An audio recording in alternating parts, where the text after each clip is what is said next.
Yan o, hinihila yung ano, yung isang bangka. Nadaong siya doon sa daungan nila dyan. Ayun.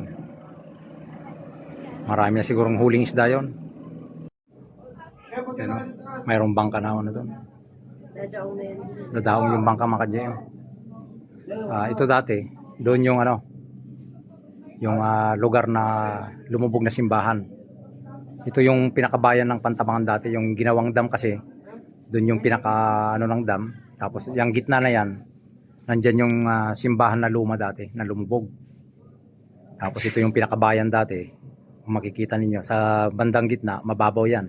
Lumilitaw yung ano dyan mga ka-GM, yung krus pagka bumababaw yung tubig dito sa level ng pinaka ano na to, pinaka lake, no? Yan, dyan yung bayan ng Pantabangan dati. Tapos may sementeryo doon. Tapos nandun yung simbahan dati na lumubog sa malapit sa gilid ng bundok na yan. So ayan, dadaong na yung bangka.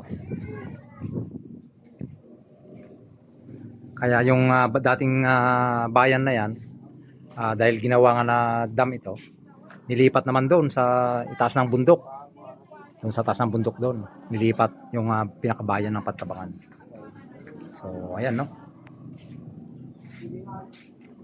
Sarap mamasyal dito mga ka-GM.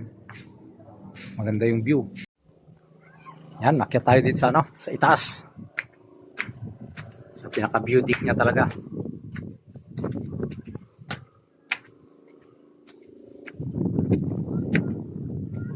So ayan, no?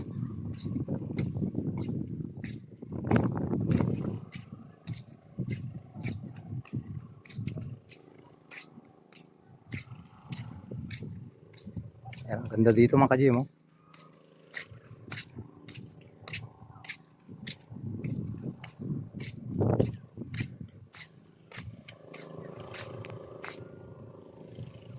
So ito yung paikot ng view deck mga ka-GM. Ayan, oh. Daming kalabaw dun, oh. Ayan.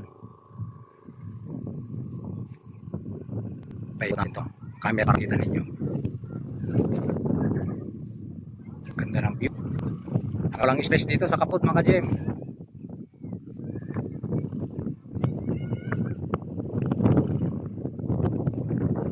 Yan yung buong paikot ng ano, view deck ng Pantabangan.